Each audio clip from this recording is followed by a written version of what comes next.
Hey, everybody, it's Lance Dawson. I'm back with my co host, Andrew Stewart, with another episode of Backstage Lowdown. Today, we have an amazing treat for you Canadian rock icon, Andy Kim. Yes, you know him from that amazing hit, Rock Me Gently. It is 50 years old now. Unbelievable. I bet you didn't know he was also a member of the Archies and co wrote Sugar Sugar. Anyway, we get to talk to Andy Kim for a very short period of time, but we got him anyway. Here we go.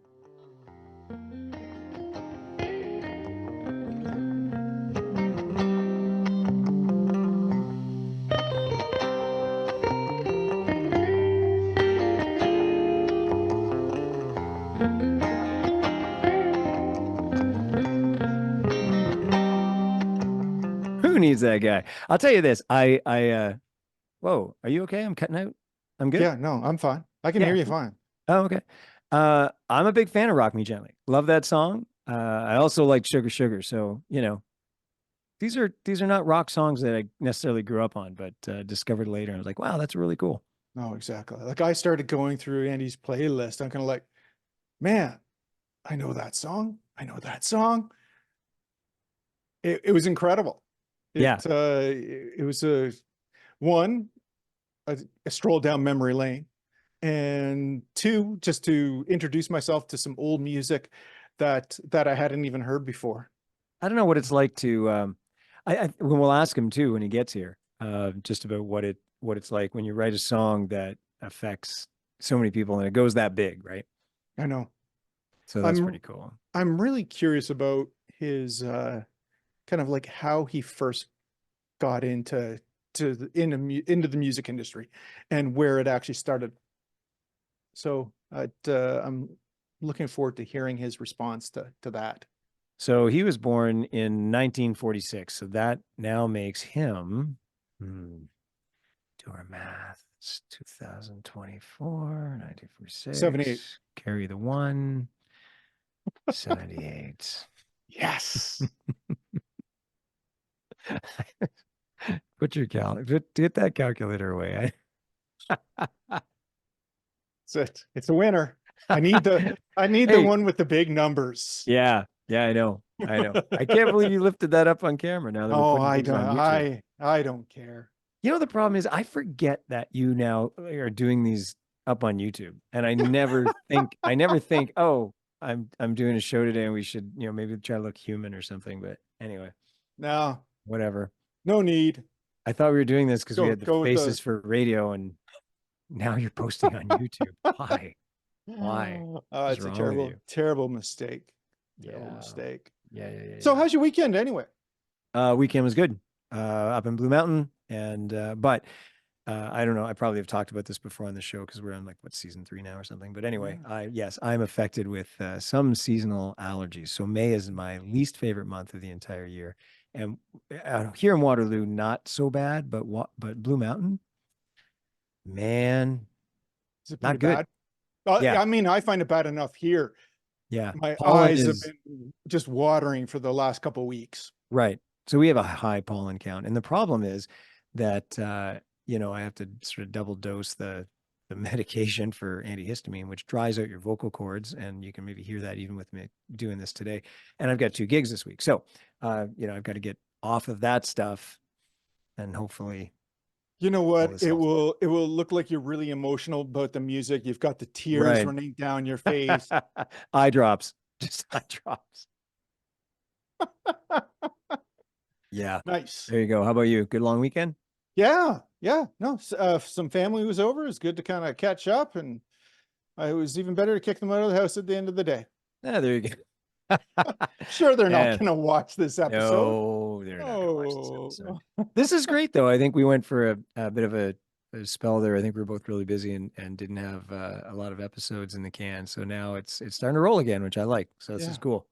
No, it's Um, awesome. yeah, yeah, absolutely. And I always try to promo some up and coming stuff because we had talked about at least one of the guys from Glass Tiger, I think, was on our list, weren't they?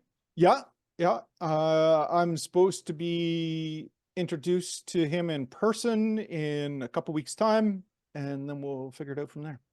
Wow, look at Yeah, you yeah. hobnobbing with all the celebrities. Exactly. And as well too, I've been in contact with Alan Cross from the History of New Music. ongoing history of new music. So he is just in the process of producing a new film about CFNY, kind of the classic days, the spirit of radio. Oh, right And on. we're going to be talking about that film. Oh, that sounds fun. Date to be determined, Yep. but I'm reaching out to him at the end of this month just to see where they are in post production, Okay. and we'll hopefully be getting him on shortly after that. Fantastic. We do have Dave Woods from Dave Woods in the Country. He's going to be, I think, next week if we can just tie down a date or time. And so that's going to be kind of fun too. Beautiful. Yeah, there you go. What do you got going Looking on this week? Anything? Anything coming up that's fun? No, I wish I had something for you. I got nothing. Saturday I night. mean, we got the show. Yeah, We've got this Saturday night. show. Oh, we got this show. I mean, But you're also a member. You're also a that's- card-carrying member of another show, and that's Saturday night. Are you coming out? You know what? I hadn't even considered. I assume I'll probably be there. All right. Edelweiss? Yeah. Right. Awesome. Edelweiss. I think amps around at 8:30. That's a great gig. So we want everybody to come out. But it's funny because the owner of the Edelweiss always wants us like done at midnight. Just stop playing. But doesn't matter where you are in the song. Yeah. It's like he's gonna pull the electrical cord out of the socket. Let's wrap this up. I go, okay. The hand goes down and right up in the air. Thank you and good night. Yep. It's midnight. It's midnight. Apparently we're all gonna turn into pumpkins. I don't know. Try to do a good job. He's gonna turn into a pumpkin, wants to get home. Yeah. You know, I'm sure it's been a long day for him. When I don't think he's there anymore. I think he listens to the first set. He always seems to like the band and then he takes off. But that's all right. Oh, that's hilarious. That's okay. Yeah, so yeah, that's gonna be fun. I've got the Burlington. I'm playing in Burlington on Thursday and then Saturday night. So I'm hoping I won't sound like this. No. Yeah, exactly. Where's that show again? On Burlington, the Block Company. Awesome. Yeah, it's this very vibey thing, and it's a very artsy type of community down by the lake in Burlington. Yeah, so the guys from the band and I went down and watched Ron Hawkins play there a few weeks ago. Oh, And nice. yeah. And so they've invited me to come down and try my hand at doing a solo gig down there. So that's kind of fun too. And then we're back at TWB on June 7th, but that's not me. That's like the whole band. So that'll be fun too. That's great. 7 to 9 on the patio, craft beer, good music. Maybe, I don't know. But you can't beat that. You can't beat that. I mean, they've got a nice patio there. They do have a nice patio. Last time I was there, they were just getting it set up and it was looking beautiful. Yeah, they set that up in like 15 minutes. When I did that solo thing, there was no patio and they're like, hey, it's a nice day. What do we just, open the patio? And then 15 minutes later, there's a stage and lights and they're like, wow, that's pretty hilarious. Cool. Yeah, those guys are great. Tom O'Connor, if he's listening, he's the guy down there that runs the show and they're just good people. It's a co-op and they're a living wage brewery that have not paid me for this advertising. I'm just saying, if you're looking for a place to go and have some good beer and hang out with some cool people, that is the place. So that's awesome. There you go. So yeah. And in our last show, which people can already see on YouTube, Andrew's been great. He's editing these things. You can listen to the audio on our website or on Spotify or Apple Music or whatever. But the video portion, if you really want to torture yourself, is on YouTube. Turn that on. Turn that on. Backstage Lowdown, YouTube. So we talked to Derry Green from Honeymoon Suite. Where was I going with this? Oh, yeah. And you talked about you're heading down to Nashville in October. That's where I'm going with this. So that's very, very cool. And is that the only trip on the calendar thus far? Yeah, I get a little family thing on the side, but this is the only music related trip that's happening. I've already, when we were talking last, I was talking about catching a show at the Ryman and have booked tickets now for Sam Barber. Oh, nice. So singer songwriter, he's younger guy, but man, gosh, he can sing. He's got some sad stories. Either that or he just he's got allergies and right. Yeah. That's what I'm going with. That's right. Sorry, everybody. I'm just emotional about the music and also the pollen. The pollen's very upsetting. If I see one more bumblebee, damn it. I'm moving to Arizona for the month of May. So how many guitar questions do you have ready for today? You know what? Here's a well, I'm not I don't think Andy Kim is known for owning lots of guitars or playing lots of guitars. You know what I mean? So I don't know. He's I a don't know if I'll go down singer-songwriter. that. Yeah. Yeah, And I most of think those, yeah, most of those guys are okay with just one. I will. You know what? I will. I'll ask him what his favorite guitar is. But now because that now we've talked he's about it in the intro, that's not even a surprise anymore. no, no. So, Ah, oh, look who we have coming on. Okay, so there we go. Hey, Andy, how you doing? don't you have anything better to do on a Tuesday? Not at all. Andy, I'm Lance Dawson, and that other handsome guy you're looking at is Andrew Stewart. Hey, Andrew. We Hey, keep it Bob. easy. We try to stay with the same name. Okay. Yeah, there you go. So we want to thank you for taking time to be with us today. We know you're on a pretty busy, tight schedule, so thank you. It's kind of a crazy schedule today, but you know what? I'm excited about doing this. I was just saying to Andrew, we're very excited to get to meet you today, and thank you for taking time to be with us. I'll let you know how it goes. How about that? Okay. How about I love it. All right, exactly. So yeah, so it's funny because we were just doing a little bit of research. We're all big fans of Rock Me Gently, and we've been talking a little bit in the intro about it being 50 years old, which is hard to believe. But how's that feel? You're obviously on a tour right now and celebrating a song of that gravity that made that much impact, being 50 years old. How's that feeling? Well, I don't know how it feels, to be honest with you. First of all, I'm having a great life. I feel very blessed that I ran away from Montreal and went to New York City. I never took up the mantle of being the guy who did this and who did that. I was just happy and lucky to write and make records, and I'm touring this late in my career. That's Which is fantastic. yeah, it's fantastic. Let me ask you this though, Andy, because this has been a little bit of a theme, and I've asked this before though. Do you find that, you're almost sounding better, like your voice is better now and than it was, maybe back in the day when you originally recorded, and you've got more things to say and more things to write about at this point in your career? Yeah, you know what? I think it was about a couple of years ago or 3 years ago where I was kind of curious because I was listening, the radio plays kind of your early songs and some of the songs I did with Kevin Drew, Broken Social Scene. I asked myself, so when did you learn that you could sing? Good Because question. I never went to any music school. I never picked up a guitar that someone taught me how to play. I just did what was instinct. And I look back and I smile at the younger me doing all this stuff and realize that somehow here's what I believe. God sent one of his angels to take care of me because I had no friggin' idea what I was doing. That's how I got here. And I'm I studying. love it. You know, everybody loves an origin story. Well, whether it's Richie Valens or it's Elvis.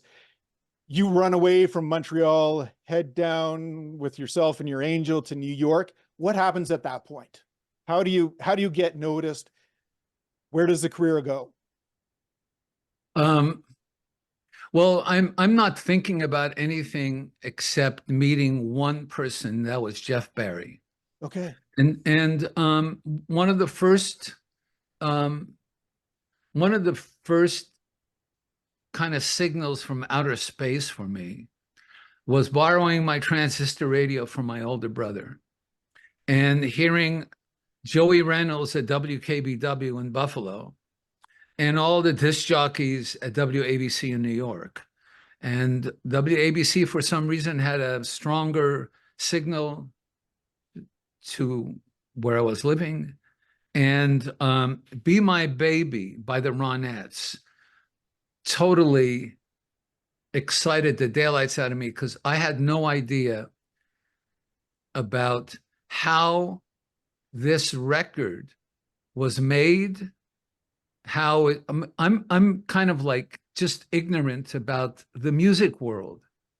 My brothers used to play 45s in their room, but I never paid that much attention until the transistor radio got my ear. And I've always felt that it was the way that disc jockeys talked about the artists that were coming to town. They're going to play at Palisades Park, or they're going to play somewhere in the city, and the girls are already lined up. And for a kid that grew up in the tenements of Montreal, that was a dream. It wasn't reality because I don't come from that reality. No. And I turn around at this time in my life and think, okay, when's the reality going to hit me that I've done this? Because I always feel I'm starting over, or I'm learning, and I'm in awe of anyone who dreams a dream based on nothing, but based on an instinct, a passion. And somewhere in my heart, I knew that, but I only got to really face it later on in life, that I was living my one and only life, and it wasn't a sequel. There were no sequels to this. So what am I doing with my one and only life? Not what someone else is doing, not what someone on the radio is doing, but what am I doing to achieve this magical one and only life? Am I yakking too much? No, not at all. It's a good Love it. question. I think a lot of people should start off maybe every day, right? Every day, it's a good question to ask. Yeah. You know what? There's no do-overs. There are no do-overs. There are no do-overs. And I've never tried to be someone else because I couldn't understand what someone else would be. And if my record got on the charts, I would celebrate. And if I had the opportunity to do it again, I'd celebrate, because there was a motto in the Brill building on the 9th floor, Lieber and Stolder's office. The motto was, "You're only as good as your last 2 minutes and 30 seconds." So is that quote you're saying, is that in reference to, you know, if you get your 15 minutes of fame, but only the last 2.5 minutes count? Yes, because the bottom line is this: the radio stations at the time, most of the records were 2 minutes and 30 seconds. Right. So you're only as good as your last 2 minutes and 30 seconds, which means if How Do We Ever Get This Way had not been a hit, it would be a maybe if I did an album and recorded another song. And if Shoot 'em Up Baby, or any of the other baby songs that I've been a part of, let's say Baby I Love You, Yep. if that would not have been a hit, then it would be like I was on the fence of being part of that world. And I didn't come from a history of knowing what that world was. So it was on the job training or on the career training. I have no idea. Wow. So I have a question, because that's pretty high pressure, right? And then you did, like, I didn't know before I had an opportunity. I was going to meet you, and did a little bit of reading. By the way, I've always been a big fan of Rock Me Gently and Baby I Love You. Those are great songs. I didn't know that you were with the Archies and had a hand in writing Sugar Sugar. That was news to me. But that sounds like a pretty high pressure thing, right? You're a kid, you're writing your best music, and you're just I'm just trying to build a life and be part of that whole business. Here's my question. Do you kind of feel, though, that like you were coming up at what I would say like sort of the golden age of songwriting, getting your songs on the radio? Because I look at what we're faced with now. On one hand, it's great that all these kids have the technology in their bedrooms to live and create and do all that stuff, but it's creating a tsunami of stuff, some of which is not listenable. Like, you know, to be honest, they all can't be great. And it's kind of drowning out. Like when I was growing up, and I'm Andy, I'm making this number up, and when I'm growing up, I'm thinking maybe 200-300 bands are trying to get on the radio. That's what it seemed like, right? But now there's this tsunami. Do you feel like you're kind of the last kid at the candy store, or do you feel like there's still an opportunity for really the cream to rise to the top sort of stuff? Well, here's what I know.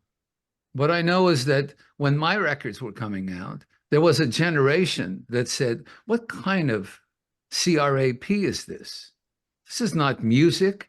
We were whatever it was. I mean, when Elvis showed up, a big band and Sinatra was like, you know, that generation was talking about Elvis as evil.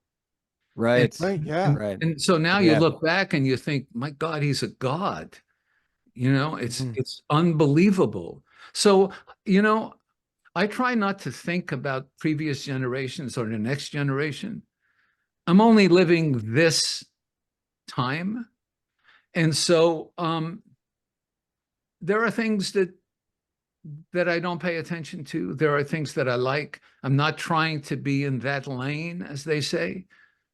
I'm just enjoying the fruits of what happened a long time ago, and and people like yourselves want to talk to me. I have no idea why, but I'll say yes.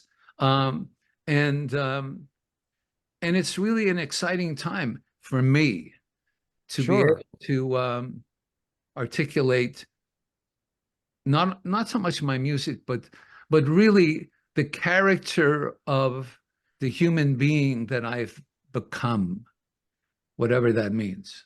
Well, I think it's great that because you have so much experience, you can take that and share that amongst other musicians, and it might allow them to kind of take a step back, not worry so much about what the guy or girl is doing to the left or the right of them, and just focus on what's actually happening to them at that time, and to be putting out the best music that they can. Yeah, you know, some people ask me for some kind of magic wand in my life and stuff, and the truth is there was one, but I it wasn't part of why I did anything. Um, so I just tell musicians that it's all about the song. It's all about the music. This is not about, oh, well, this guy is doing this, so I got to buy this gear. I got to buy that kind of guitar. I got to buy this. Hey, I played acoustic guitar on my songs. I knew about maybe 4 or 5 chords. So if you listen to my song, that's basically it. But I played on all of them. And when I first got a guitar that had a crack in it, I wasn't happy with the guitar pick. And my older brother, God bless him, he's still alive. He's a chain smoker, and he's never been sick. He's going to live to be 2,000 years old. Clearly. And so I just thought one day, I'm going to take one of his matchbooks and I'm going to rip the part off that doesn't have the matches and fold it, and then fold it again. And it's how I played. It's how I auditioned to Jeff Barry. And there was something that I loved about it. So I'm not a blueprint for anybody, but I'm a blueprint for someone to recognize that this is about them. This is not about the other artist that you're listening to that you would love to be a part of. You have to get your own life, your own personality, your own thing. And so some of the things that are going on are replicated by other people that have started that, you know? So um, I'm not a good one for advice except to say, so play me your song. Play me your song. Play me your song, you know? Right. And people used to come and tell me, well, you know, I've got 5,000 people on Facebook and I got this. And I'd I say, don't well, care. Let's hear it. Let's hear the song. could you tell me a name of one of your friends on Facebook? And they would be stuck. So, look, there are so many talented people that get inspired. I love an interview that Bob Dylan did, and he was asked on 60 Minutes somewhere, would you be able to write those songs again? And he said, I don't know how those songs happened. And so when people ask me about Sugar Sugar, you get a call from Don Kirshner, and everybody knows Don Kirshner because of the Midnight Special and all of the stuff, and he chose the music for the Monkees. That there's a cattle call. He got fired from the Monkees, got a job as musical director, supervisor to this comic book that's going to be on TV. And everybody, I guarantee you, Carole King and Barry Mann and Cynthia Wilde and so many people handed in songs. And the fact that Sugar Sugar was chosen, I have no idea why. And there's a stat that someone told me, May 24th, 1969, Rock Me Gently entered the Billboard charts for the first time. May 24th, 1969, Sugar Sugar was released, but nobody played it till the middle of July because it was not cool enough by radio stations. The year of Woodstock, we were going to the moon. There was riots in the streets. Kent State was under siege. And here's this song that was written for Betty and Veronica. That's why I got into the song, is because of Betty and Veronica, not because I was writing anything magical. So it's the consequence of your actions and the consequence of your dreams that are really responsible for the kind of life I'm having. What I like about those songs, Andy, that you're talking about, because as you alluded to, when Sugar Sugar was released, it wasn't the 50s. It wasn't, when life was really great and everything was sort of happy. But I like the fact that those songs were really positive. I've been just talking to other people and reading a few articles about, because they look back at music and in the history of it. A lot of people that were writing post-war songs, those songs were still uplifting. But now when they look at the music that this generation's writing, and there's a lot of great stuff out there, there really is, but it's not as positive and uplifting. So some would argue maybe Rock Me Gently, pretty lighthearted, but it's fun and it's uplifting. And so even in the face of what's going on about Woodstock and Vietnam and Kent State, all that stuff, it's amazing. That's why I think that's maybe why Rock Me Gently and Sugar Sugar resonate, right? That there's such a positive song. You know what? First of all, nobody wanted to play Sugar Sugar because program directors just wanted to play what was happening at Woodstock, and there was kind of a shift. And Rock Me Gently, I ended up producing my own record, and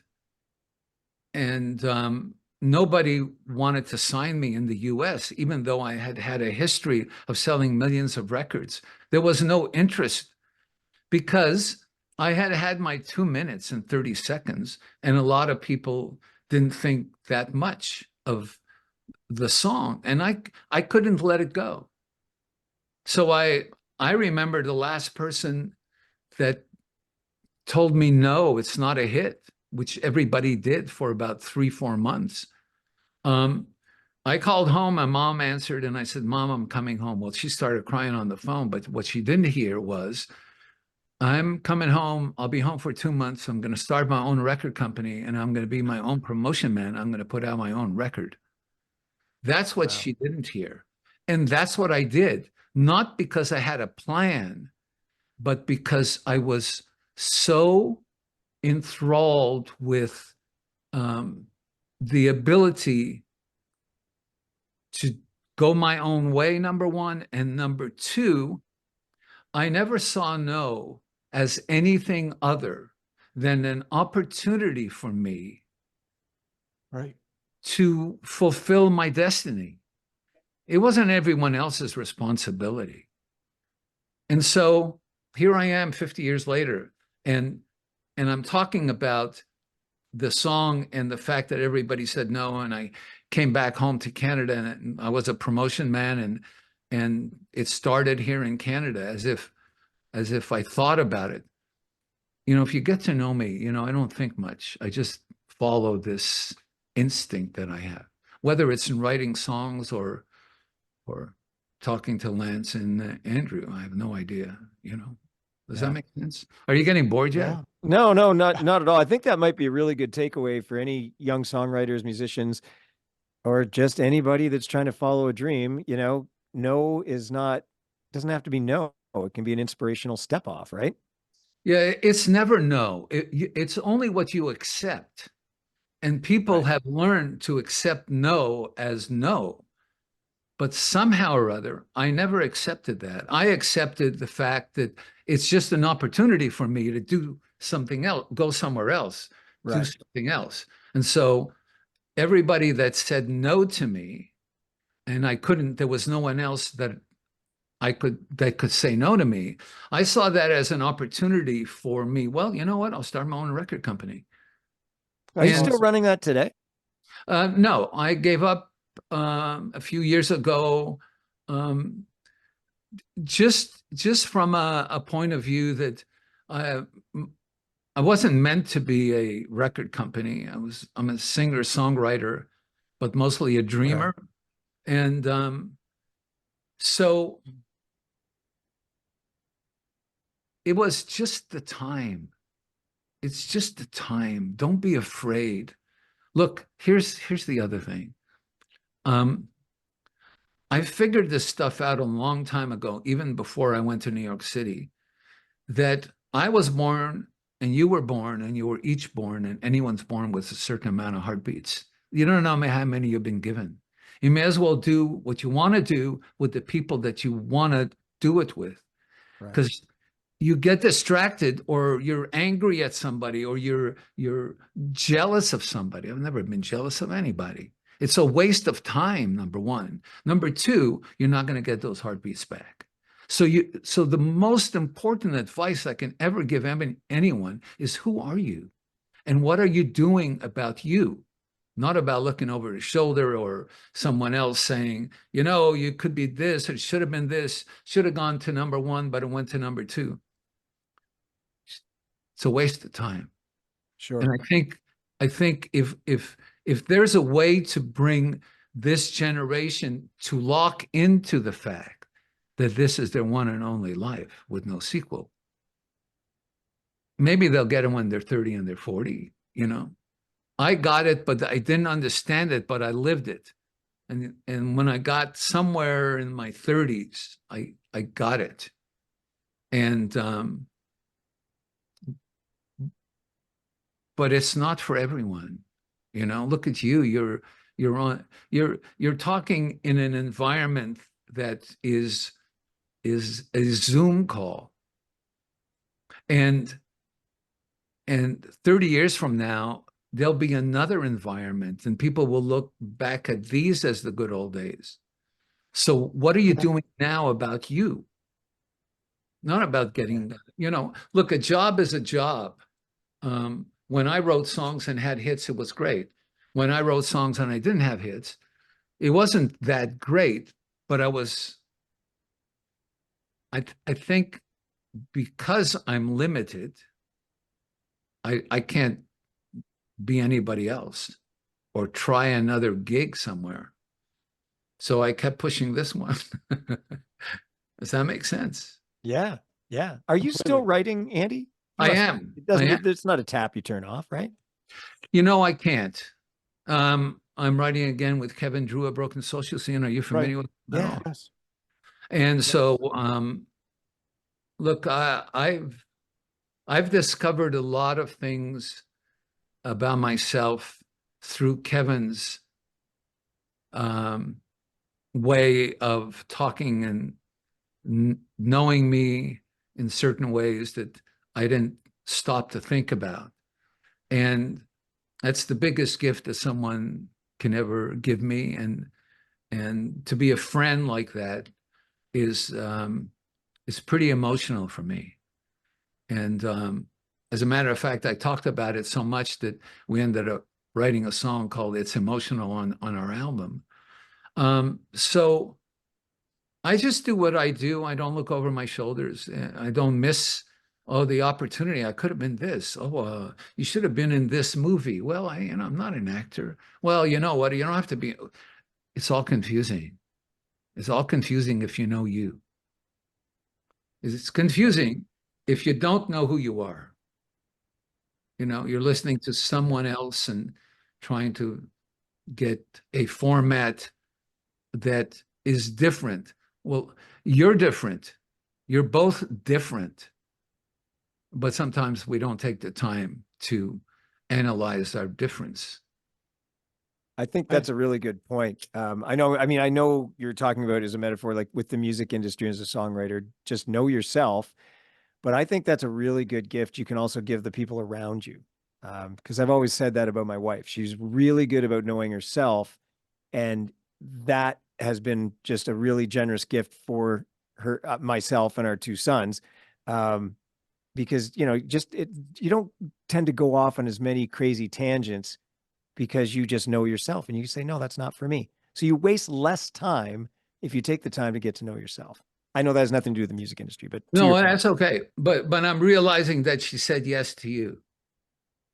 Yeah, eventually. I caught her at a moment of weakness.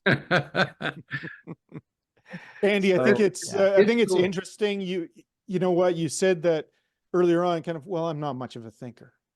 Well, I disagree, and I'm sure Lance does as well too. Everything that you've been saying throughout this last 20 minutes has given us a lot of insight to take away, and I think probably a lot of listeners, a lot of watchers are going to find the same thing.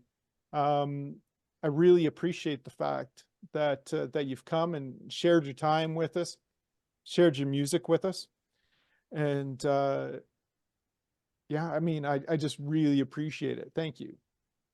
Are we done? Are we losing Andy? I'm sorry. Are we?